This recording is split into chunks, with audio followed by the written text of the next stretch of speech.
அயோத்தியா நாங்க மாத்தி காட்டுவோம்டா அப்படின்னு இங்க இருக்கிற அவங்க ஆளுக பிளான் பண்றதா நம்ம நினைச்சுக்கிட்டு இருக்கோம். அது இவங்க பிளான் பண்றது. உண்மையிலே அங்கிருந்து ஆப்ரேட் பண்றாங்க பத்தியலா. அவங்களோட பிளான் திருப்பரங்குன்றத்தை அயோத்தியா மாத்துறதே கிடையாது. அவங்க பிளான் திருப்பரங்குன்றத்தை மணிப்பூரா மாத்துறது. மணிப்பூர்ல என்ன நடந்துச்சு அப்படின்னு சொல்லி நம்ம எல்லாருக்கும் நல்லாவே தெரியும். அந்த கலவரத்துக்கு முழுக்க முழுக்க காரணம் பாஜக, மோடி, ஐயா அமித்ஷா வகையரா அப்படின்றது நம்ம எல்லாருக்குமே நல்லாவே தெரியும்னு வைங்களேன். என்னதான் அந்த கலவரத்துக்கு அவங்க காட்ஃபாதரா இருந்தாலும் அந்த கலவரத்தை கிளப்பி விடுறதுக்கு ஒரு ஆள் வேணும் இல்லையா? ஆரம்பிச்சதுக்கு அப்புறம் அவங்க அதை அப்படியே பிக்கப் பண்ணி பெருசா டெவலப் பண்ணிடுவாங்கன்னு வைங்கள. ஆனா அதை பத்த வைக்கணும்ல. அந்த கலவரத்தை பத்த வச்சது எது தெரியுமா? ஒரு நீதிபதியோட தீர்ப்பு. ஒரு நீதிபதி இங்க இருக்கிற ஐயா ஜி.ஆர். சுவாமிநாதன் இருக்கார்ல, இதே மாதிரி அங்கே ஒரு ஜஸ்டிஸ் இருந்தார். அவர் பேரு எம்.வி. முரளிதர். அவரு இந்த ஒரு தீர்ப்பை, வரலாற்று சிறப்பு மிக்க ஒரு தீர்ப்பை எழுதி கொடுத்தார். அங்க உள்ளுக்குள்ள மணிப்பூர்ல பாஜக கவர்மெண்ட் நல்லா தெரிஞ்சுக்கங்க. அங்க சென்ட்ரல்ல என்ன தீர்ப்பு கொடுக்குறாங்களோ அதை செயல்படுத்தக்கூடிய ஒரு இடத்துல இருக்கக்கூடிய ஒரு கவர்மெண்ட் என்ன தீர்ப்பு கொடுத்தாங்கன்னா, அந்த மெய்ட்டி மக்கள் பழங்குடியின லிஸ்ட்ல சேர்க்கலாம், இதை நீங்க உடனே நிறைவேற்றுங்க அப்படின்னு சொல்லி அவர் கொடுத்த அந்த ஒரு உத்தரவு தான் நூற்றுக்கணக்கான பேரை சாவடிச்சிச்சு, ஆயிரக்கணக்கான பேர் அடிவாங்க வச்சுச்சு, லட்சக்கணக்கான பேரை இடம்பெயர வச்சுச்சு. இன்னைக்கு வரைக்கும் கிட்டத்தட்ட 2 வருஷத்துக்கு மேலாச்சு. இன்னைக்கு வரைக்கும் அங்கே அந்த கலவரம் கட்டுக்குள்ளேயே வரல. அது ஒரு இந்த வடிவேல நான் சொல்ற மாதிரி ரத்த பூமியாவே மாறி கிடக்குன்னு வைங்கள. அதே தான் இங்கேயும் அவங்க ட்ரை பண்றதுக்கு முயற்சி பண்ணியிருக்காங்க.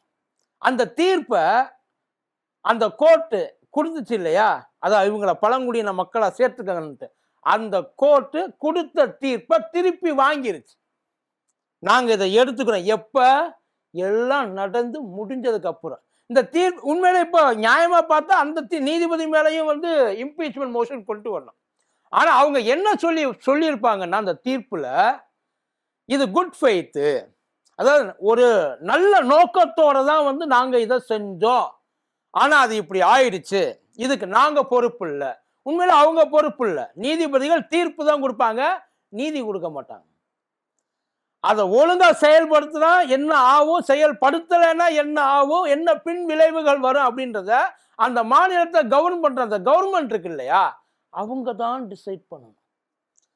இப்ப கூட ஐயா ஜி.ஆர். சுவாமிநாதன் இம்பீச்மெண்ட் மோஷன் கொண்டு போயிருக்காங்க. பட் ஆனா அது ஒர்க் அவுட் ஆகாது. உண்மையில அது ஒர்க் அவுட் ஆகுது. ஏன் அப்படின்னா 3ல் 2 பங்கு எம்பிக்கள் அவசியம் அதுல கையெழுத்து போடணும். அது நடக்க போறது கிடையாது. ஆனா ஐயா அமித்ஷா ஜி.ஆர். அந்த சீமிநாதன் வந்துச்சு, சுவாமிநாதனை இழுத்து கட்டி பிடிச்சிட்டு உட்கார்ந்துருக்காரு. ஏன் உட்கார்ந்துருக்காரு தெரியுமா? இங்க ஒரு ஆளுநரை அனுப்பிச்சு வச்சாங்க எல்லா வேலையும் பார்க்கறதுக்காக. ஆனா ஆளுநர் அடிதாங்க முடியாம இனிமே என்னைய கோர்த்து விட்டு வேடிக்கை பார்க்காதேன்னு சொல்லிட்டு அவரு ஒதுங்கிட்டாப்பு. தலைவர்னு ஒருத்தர் இருக்காரு, அந்த தலைவர் செயல்பட முடியல ஒழுங்கா. இப்ப அவங்க கைக்குள்ள இருக்கிறது ஒரே ஒரு ஆள் தான். இருக்கிறது கொஞ்சம் பேர் தானே. அந்த கொஞ்சம் பேரையும் கொண்டு போய் வேற எங்கேயாவது விட்டுட்டா, இல்ல வெளியில வரட்டி விட்டுட்டா அப்புறம் அவங்க என்ன பண்ணுவாங்க? அதனால தான் இழுத்து கையில பிடிச்சிட்டு உட்கார்ந்துருக்க. இதுல இந்த இப்போ கொண்டு வர்றாங்கல்ல, இந்த கேஸ் போட்டிருக்காப்புல ராம ரவிக்குமார் அண்ணன் மாதிரி சில பேர், இதுக்கு முன்னாடி இவரை மாதிரியே பல பேர் போட்டிருக்காங்க. ஆனா இப்ப இவங்க கொடுத்துருக்காங்கல்ல, இங்கதான் ஏத்தணும், இங்க ஏத்துனாத்தான் முருகன் சந்தோஷமாவான்ட்டு இவங்க எல்லாரும் அந்த கொடுத்த மனுவில் ஏற்ற சொன்ன இடம் ஒரே இடம்னு நினைக்கிறிய? அத்தனை பேரும் ஆளுக்கு இஷ்டப்பட்ட இடத்துக்கு ஒவ்வொரு இடத்த சொல்லிக்கிட்டு இருக்காங்க. அவங்களுக்குள்ளேயே ஒரு அடிதடி இப்போ ஆரம்பிச்சிருக்குன்னு வைக்கல. இது எல்லாத்தையும் விட இன்னொரு முக்கியமான விஷயம், ஐயா அமித்ஷா தேர்தல் முடிகிற வரைக்கும் தமிழ்நாட்டில் தங்குறதா முடிவு பண்ணிட்டாரா. வீடு பார்க்குற வேலை போயிட்டு இருக்கு. இதுக்கப்புறம் தாண்டா நம்ம இன்னும் கொஞ்சம் ஜாக்கிரதையா இருக்கணும். உள்ளுக்குள்ள என்னென்ன நடந்துச்சு அப்படின்றத ஒரு முழு விளக்கமா பார்த்துருவோமா?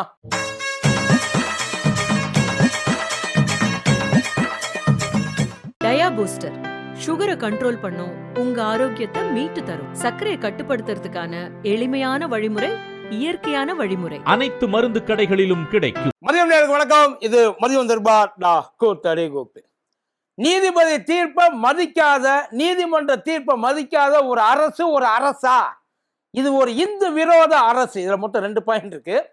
இதுல முதல்ல அந்த நீதிமன்ற தீர்ப்பை மதிக்காததுக்கு வர, இப்ப இந்த ஒரு மனுதாரர் ஒருத்தர், பாவம் மண்டவிங்க மனுதாரர் ஒருத்தர் இருக்காரு இல்ல, ஐயா ராம ரவிக்குமார், அவர் நீதிமன்ற தீர்ப்பை செயல்படுத்தியே ஆகணும் அப்படின்னு சொல்லி பயங்கரமா இருக்காருல்ல. ஒரு நீதிபதி இவருக்கு ஆப்போசிட்டா ஒரு தீர்ப்பை கொடுத்துட்டாப்புல. அந்த நீதிபதி ஐயா எப்படி விமர்சிச்சார் தெரியுமா? இந்த நீதிபதியோட மனைவிக்கு மல்லிகைப்பூவையும் அல்வாவையும் நான் அனுப்பி வைப்பேன்னார். இதே ராம ரவிக்குமார் ஐயா சொன்னது. அவர் வேற யார், ஒரு நீதிபதிக்கு எதிர்த்தாப்புல சொன்னது. இவர் நீதிமன்றம், இந்த எச்ராஜா அண்ணன் கதை தான். நீதிமன்றத்தை பற்றி மனசுக்குள்ள அவங்களுக்கு ஒரு கணிப்பு இருக்கும். நீதிமன்றமாவது கோர்ட்டாவது இதுவாகுதுன்ட்டு போயிடுவா. ஆனால் இவங்களுக்கு எப்பெல்லாம் உள்ள வருதோ, அவங்களுக்கு எப்பெல்லாம் வந்து சாதகமாக வருதோ, அப்போயெல்லாம் அதை வந்து காலில் விழுந்து கும்பிடுவாங்க.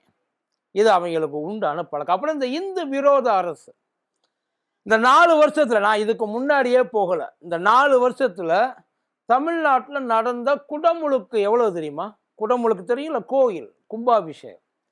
குடமுழுக்கு கிட்டத்தட்ட 3400 கோயில்களுக்கு மேலே குடமுழுக்கு மட்டுமே நடத்தியிருக்கு இந்து விரோத அரசு. இவங்க தான்ப்பா சொல்கிறாங்க, நான் சொல்லலை. இது அவங்களோட ஒரு நரேட்டிவ் என்ன அப்படின்னா, இது என்டையராக இந்து மக்களுக்கு எதிரான ஒரு அரசு அப்படின்றத எப்படியாச்சும் உள்ளுக்குள்ளே தமிழ்நாட்டுக்குள்ளே செட் பண்ண முடியாது. அதை தமிழ்நாட்டுக்கு வெளியில் செட் பண்ணிடணும்.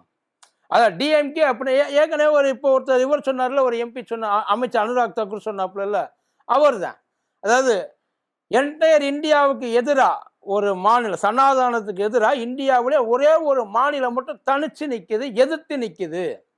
என்டையர் மாநிலம். நல்ல வேளை நீங்கள் ஒத்துக்கிட்டீங்க. இப்போயாச்சும் கொஞ்சம் புரிஞ்சுக்கிட்ட வரை அந்த என்டையர் சனாதானத்தை எதிர்த்து நிற்கிற அந்த மாநிலம் 80% மேலே இந்துக்களை கொண்ட ஒரு மாநிலம். அதை தயவு செய்து அதையும் சேர்த்து சொல்லிடுங்க. ஏன்னா அப்படி சொன்னீங்கன்னா தான் மற்ற ஸ்டேட்டில் இருக்கிறவங்களும் அதை யோசிப்பாங்க. எதுக்கு இவங்கெல்லாம், எதுக்கு இந்த சனாதனம் தூக்கி பிடிக்க வேண்டியவங்களே தூக்கி போட்டு மிதிக்கிறாங்களே எதுக்கு அப்படின்ற ஒரு கேள்வி எல்லாருக்கும் வருமா வராது. இப்போ அந்த ஏற்ற சொல்கிறாங்கல்ல, அந்த தர்காவுக்கு பக்கத்தில் ஒரு தூணில், அந்த தர்காவுக்கு பக்கத்தில் உள்ள தூணில் இதுக்கு முன்னாடி கேஸ் நிறைய போட்டிருக்காங்க. எல்லாரும் அங்கே தான் ஏற்ற சொன்னாங்களா? 1994 ஒரு கேஸ். அது என்ன கேஸ்னா, குதிரை சுனைக்கு பக்கத்தில் அங்கே தீப தூணே கிடையாது. இதே இந்து முன்னணி, அங்கே தீப தூணே கிடையாது. அந்த இடத்துல ஒரு தீப தூணை உருவாக்கி நீங்கள் ஏற்றணும். இது 1994 போட்டது. இப்போ 2014 சுப்பிரமணியன் ஐயா போட்டாப்புல இல்லையா, மலை உச்சியில், இந்த இடம் கிடையாது. இப்போ இவங்க ஏற்ற சொல்கிற இடம் கிடையாது, மலை உச்சியில் தான் ஏற்றணும். அதுக்கு வழி பண்ணுங்க அப்படின்னு சொல்லி கேட்டிருக்காங்க. பட் அந்த டைம்ல கேட்டா, சரிப்பா ஏற்றுறான், அதுக்கு ஏதாச்சும் வந்து இது இருக்கா, சோர்ஸ் இருக்கா, இங்கே ஏற்றணும், அதாவது குறிப்பு ஏதாச்சும் இருக்கா, ஆகம விதியெல்லாம் கேட்டதுக்கு அப்படியெல்லாம் ஒன்றும் கிடையாது, ஏற்றணும் அவ்வளோதான். இதுதான் அவங்க பதில். இப்போ இவங்க ஏற்ற சொல்கிற இடம் தர்காவுக்கு பக்கத்தில் மொத்தம் 3 விட்டா இவங்க திருப்பரங்குன்ற மலையவே வந்து பற்ற வச்சு விட்ருங்கன்றவாங்க போல. மொத்தமாக ஊற்றி எரிச்சு விடுங்க சார், ஜோதியில் ஐக்கியமாவா இல்லை. அவங்க தாட் ப்ராசஸ் அப்படி தான் சார். இப்போ நாளைக்கு திடீர்னு நான் போகிறேன் ஒரு பேச்சுக்கு, நான் போகிறேன் இங்கே இல்லை, எனக்கு இங்கே ஏற்றணும், இங்கே ஏற்றினா தான் என் கண்ணுக்கு கரெக்டாக இருக்கும், அங்கே தான் வந்து முருகன் தெரிகிறான் எனக்கு அப்படின்னு நான் சொன்னால் ஒத்துக்குவாங்கல்ல. இதோட இன்னொரு முக்கியமான விஷயம் சொல்லிட்டா, இதே Hindu Munnani it is not a process of, அதாவது இதுக்கும் அந்த சுப்பிரமணிய சாமி அவங்க சொல்கிறாங்க, அங்கே முருகர் இல்லை சுப்பிரமணிய சாமி, அங்கே அவருக்கு எந்த சம்பந்தமும் இல்லை, இது எங்களுடைய நம்பிக்கை. அதான் கார்த்திகை தீபத்துக்கும் முருகனுக்கும் சம்பந்தம் இல்லை, இந்து முன்னணி சொன்னுச்சு. இன்னைக்கு அதுதான் இதுக்கும் முருகனுக்கும் க்ளோஸ் ரிலேஷன்ஷிப். இவங்க என்னன்றது இப்போ தெரியுதா இல்லையா? இவங்க என்னத்துக்கு ஈஸியாக இன்னொரு விஷயத்த சொல்லிடுறேன். தஞ்சாவூரில் ஒரு பொண்ணு செத்து போச்சு, ஸ்கூல் ஸ்டூடெண்ட், சூசைட். அந்த பொண்ணு படித்தது ஒரு கிறிஸ்துவ ஸ்கூலில் வந்து படித்தது. அங்கே என்ன பண்ணிட்டாங்க, அந்த பொண்ணு செத்து போச்சு அப்படின்னு உடனேயே மதமாற்றம். அந்த மதமாற்றத்தை அந்த பிள்ளைய, நல்லா படிக்கிற பிள்ளைய மாற சொல்லி இவங்க எல்லாரும் சேர்ந்து கொடுமைப்படுத்தி கடைசியில் அந்த பிள்ளை மன அழுத்தத்தில் தாங்க முடியாமல் தற்கொலை பண்ணிக்கிச்சு. இதுதான் அவங்களுடைய நரேட்டிவ். அப்படித்தான் நடந்துச்சுன்ட்டாங்க. அண்ணாமலை அறிக்கை விட்டாப்புல, கண்டிச்சு அறிக்கை விட்டாப்புல, தொடர்ந்து போராட்டம் நடத்துனாங்க, எல்லா இடத்துலையும் வெடிச்சது அந்த பிரச்சனை. நீதிபதி அந்த கேஸை சிபிஐக்கு கொண்டு போய் கொடுத்தாரு. நீங்கள் ஏன்னா இது விசாரிங்க, இது வந்து வேறு மாதிரி ரூட்டு போயிட்டுருக்கு, உண்மை என்னன்றது தெரிஞ்சாலும் சிபிஐ கொடுத்த ரிப்போர்ட் என்ன தெரியுமா? நூற்றுக்கணக்கான சாட்சியங்கள், 200க்கும் மேற்பட்ட எவிடன்ஸ், ரெக்கார்ட்ஸ், டாக்குமெண்ட்ஸ், இதையெல்லாம் எடுத்து வச்சுட்டு அங்கே அந்த மாதிரி ஒரு சம்பவம் நடக்கவே இல்லை, எங்கே அந்த ஸ்கூலில் அந்த மத மாற்றத்துக்கான எந்த ஒரு ஸ்டெப்புமே அந்த ஸ்கூலில் யாரும் எடுக்கலை. இது தனிப்பட்ட முறையில் அந்த மாணவி தற்கொலை பண்ணிக்கிட்டாங்க. அதான் இது சிபிஐ போலீஸ் சொல்லியிருந்துச்சுன்னு இவங்க என்ன பண்ணியிருப்பாங்க? இப்போ இதே விஷயத்த போலீஸ் வந்து கண்டுபிடிச்சி கோர்ட்டில் சொல்லுது. என்ன சொல்லுவாங்க? மறைக்குது, இந்த திமுக அரசாங்கம் இந்துக்களுக்கு துரோகம் பண்ணுது, இதுக்கு கீழே எப்படி இந்துக்கள்லாம் வாழ போகிறாங்கன்றதுல பேசியிருப்பாங்க. இல்லை, சிபிஐ விசாரிச்சு இல்லைன்னு சொல்லிடுச்சு. அதுக்கப்புறம் எவனாச்சும் ஒருத்த மன்னிப்பு கேட்டானாங்க கேளுங்க. இவங்க பண்ண அந்த வேலையெல்லாம் பார்த்துட்டு டபக்குன்னு எவனாச்சும் ஒருத்த எமோஷன் ஆகி ஏதோ ஒன்று பண்ணிடுறான். அதெல்லாம் போனதெல்லாம் திரும்ப வருமா என்ன? இப்போ கேட்குறாங்க, அதான் அது கோயில் இடம் தானே, அதை யாரும் மறுக்கலையே. கோயில் இடம் தான், அந்த இடத்துல ஏற்றுறதுல என்ன பிரச்சனை? அது கோயில் நிர்வாகத்தோட பிரச்சனை. கோயில் நிர்வாகம் சண்டை போட்டுக்கிட்டு இருக்கு. இங்க ஏற்றக்கூடாதுடா, ஓ இஷ்டத்துக்கெல்லாம் பற்ற வைக்க முடியாது ராஜா. இதென்ன சிகரெட்டா நினைச்ச நேரத்துக்கெல்லாம் பற்ற வைக்கிறதுக்கு? தீபம் அதுக்குன்னு ஒரு இது இருக்கு, டைம் லிமிட் இருக்கு. சொல்றாங்க சார், எவ்வளவு சொன்னாலும் இவங்க கேட்கவே இல்லை. இல்லை இப்பயும் வந்து போராடுவோம் சொல்லி உட்கார்ந்துருக்காங்க. இப்போ எதுக்குடா போராடுற? இப்போ எதுக்கு போராடு? அதான் அந்த மலை மேல அந்த தீபத்தை அவங்களுக்கு என்னன்னா அந்த தர்காவுக்குள்ள நுழைஞ்சு விடணும்.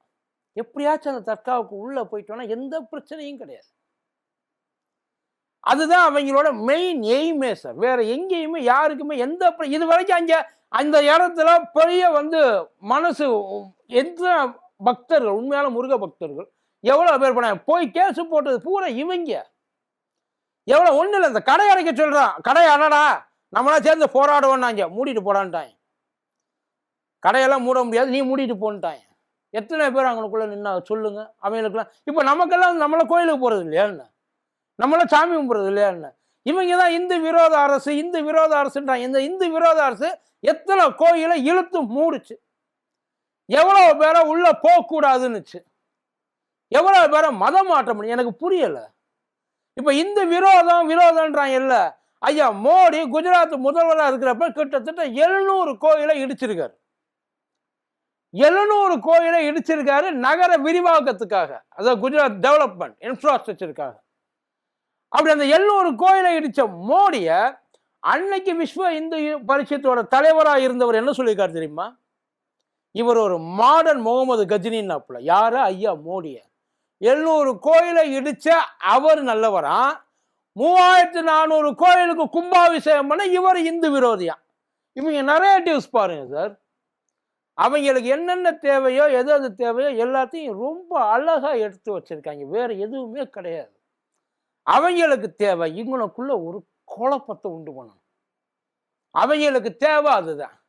இப்ப நீதிமன்ற தீர்ப்பை நாங்க ஏத்துக்கிறோம், மதிக்கிறோம்.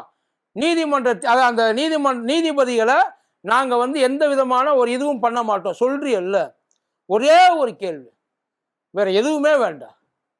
போங்க, உச்ச நீதிமன்றத்தில் ஒரு நீதிபதி ஒரு தீர்ப்பை கொடுத்துருக்காங்க. அங்கே அந்த கோர்ட்டு ஒரு தீர்ப்பை வெளில வந்து இதை இம்ப்ளிமெண்ட் பண்ணுன்னு இருக்கு. இதே மாதிரியே கவர்மெண்ட் அதிகாரிகளை கூட்டிட்டு போயிட்டு, போலீஸ்காரங்களை கூட்டிட்டு போயிட்டு அங்கே மேலே விட்டுருவியா? நீ தொட முடியுமா? அங்கே ஒரு பாரம்பரியத்தை ஃபாலோ பண்ணிட்டு இருக்காங்கல்ல, அதைத்தானே இங்கேயும் ஃபாலோ பண்றாங்க. அங்கே மட்டும் நீ ஃபாலோ பண்ண மாட்டா, இங்கே மட்டும் மேலே போயிட்டு ஃபாலோ பண்ணணும் துடிப்ப இல்லை. இதில் வேற இன்னொன்று சொல்லிட்டேன், அந்த அன்னைக்கு அந்த தீப ஏற்றுற அன்னைக்கு உள்ளுக்குள்ள அடிச்சுக்கிட்டு நுழைஞ்சாங்கல்ல போலீஸ்காரங்க கூட சண்டை போட்டுக்கிட்டு சாமி கும்பிட போனாங்க. இவங்க அத்தனை பேரும் சாமி கும்பிட போனாங்க. நேராக மலை ஏறி தர்காவுக்கு உள்ளே போயிட்டு எப்படிடா எல்லாத்தையும் கொளுத்தலாம்னு ஐடியாவில் போனாங்க. அதை போலீஸ் தடுத்துட்டு கோயிலுக்குள்ளே விட மாட்டேன்ட்டாங்க. இவங்க பேசுறது சார், இவங்க அத்தனை பேரும் பேசுறது இதுதான். இப்போ ஜியா சுவாமிநாதனோட தீர்ப்பு செல்லாது. அது எப்படி தெரியுமா வரும்? போய் முதல் கேள்வியே கேட்பாங்க, உங்களை யாரும் கேஸ் எடுக்க சொன்னது? நீ எனக்குலாம் அனுப்பிச்சு விட்டுருக்கணும். உங்கள் இஷ்டத்துக்கு நீங்கள் கேஸ் எடுப்பீங்க. ஜட்ஜாகவே இருந்தாலும் ஜட்ஜுக்கு ஒரு லிமிட்னு ஒன்று இருக்குல்ல, அவங்களுக்குன்னு ஒரு ரூல்னு ஒன்று இருக்குல்ல, எப்படி எடுப்பீங்க இதை கேட்பாங்க. ஏதோ ஒரு அடிப்படையில் அந்த இடத்துல நீங்கள் பண்ணலாம் அப்படின்னு சொல்லி ஆர்டர் போட்டியா கேட்பாங்க. எதிர்கட்சியோட வாதத்தை கேட்டீங்களா கேட்பாங்க. எப்படி இதை முதல்ல லிஸ்ட் பண்ணி வெறும் 3 நாளில் நீங்கள் இதுக்கு எடுத்துக்கிட்டீங்க, வழக்குக்கு எடுத்துக்கிட்டீங்க கேட்பாங்க. அது இல்லாமல் கிட்டத்தட்ட 13 பேர், 12 பேர், அதாவது இவரோட சேர்த்து மனுதாரரோட சேர்த்து 12 பேர். இவங்க அத்தனை பேர்ட்ட எப்படி நீங்கள் விசாரிச்சீங்க? வெறும் 20 நாள்ல இது அத்தனை விசாரிச்சு அஃபிடவிட் தாக்கல் பண்ணி எப்படி நீங்க கரெக்டா அந்த தீர்ப்பை கொடுத்தீங்க? சார் வேர்ல்டுலயே நம்மெல்லாம் வந்து ஆன்டிசிபேட்டரி பெயில் பார்த்துருப்போம். அதாவது என்னைய கைது பண்ணிடுவாங்க, என்னை அரெஸ்ட் பண்ணிடுவாங்க, எனக்கு பெயில் கொடுங்கன்னு சொல்லி அதை வந்து நம்ம ஏற்றுக்கலாம். ஆன்டிசிபேட்டரி கண்டெம்ட் கேஸ் போட்டது இதுதான். அதாவது இதை வந்து இவங்க ஏற்றுக்க மாட்டாங்க. அந்த தீர்ப்பு சொல்றது, அந்த தீர்ப்பை நிறைவேற்றுறதுக்கு ஒரு குறிப்பிட்ட டைம் இருக்கு. நிறைவேற்றலைன்னா மேல்முறையீடு போறதுக்கு குறிப்பிட்ட டைம் இருக்கு. அதை வந்து ஸ்டே வாங்குறதுக்கு இன்னொரு குறிப்பிட்ட டைம், இது எல்லாமே இருக்குது. அவசரம் இதெல்லாம் கேட்பாங்க சார். நீதிபதியோட தீர்ப்பு ரத்து செய்யப்படும். உண்மையிலேயே இதெல்லாம் ப்ராப்பரா போனுச்சுன்னா, இவர் கொடுத்தது தவறான தீர்ப்பு, மிஸ்பிஹேவ். இம்பீச்மெண்ட் மோஷன் கொண்டு வர்றது ரொம்ப ஈஸி சார். இவர் மிஸ்பிஹேவ் பண்ணாரு, அதாவது வந்து தவறான ஒரு உள்நோக்கத்தோட செஞ்சிருக்காரு, அரசியலமைப்பு சட்டத்தை மதிக்காம பண்ணிட்டார், உண்மையில மதிக்காம பண்ணிட்டார், அவ்வளவுதான். அதை கொண்டு போகலாம். பட் ஆனால் அதை நிறைவேற்றுறது ரொம்ப கஷ்டம். அப்புறம் அமித்ஷா ஐயா இங்கே ஊருக்குள்ளே வந்து தங்குறதுக்கு எலெக்ஷன் முடிகிற வரைக்கும் என்னால் வந்து போக முடியாது, கொஞ்சம் இங்கேயே செட்டில் ஆகிற மாதிரி ஏதாச்சும் ஒரு ஏரியா பாருங்கன்னு சொல்லி வீடெல்லாம் பார்க்க சொல்லியிருக்காங்களாம். அதுக்கான ஏற்பாடுகள் நிறைய நடந்துகிட்டு இருக்கு. முடிஞ்ச வரைக்கும் நம்ம அந்த இது லோக் பவன் இருக்கு இல்லையா, ஏன்னா அது ராஜ் பவன்னா அவங்களுக்கு தெரியாது, மறந்துருப்பாங்க. லோக் பவனுக்கு பக்கத்துலேயே பார்க்க சொல்லியிருக்காங்க. முடியலைன்னா கொஞ்சம் தள்ளி பார்க்க சொல்லியிருக்காப்புலையா. இதுக்கான எல்லா ஏற்பாடுகளும் அங்கனுக்குள்ளே நடந்துக்கிட்டு இருக்கு. வந்தா போனா தங்குறதுக்கு பார்ப்போம். ஏதோ ஒரு பிளானில் தான் வந்து எல்லாத்தையும் ஒட்டுமொத்தமாக குடியிருக்கிறாங்க. என்னன்றது வந்து தங்கி பண்ணதுக்கப்புறம் தெரியும். எல்லாரும் கொஞ்சம் பத்திரமா இருக்கு, அவ்வளவுதான். நன்றி.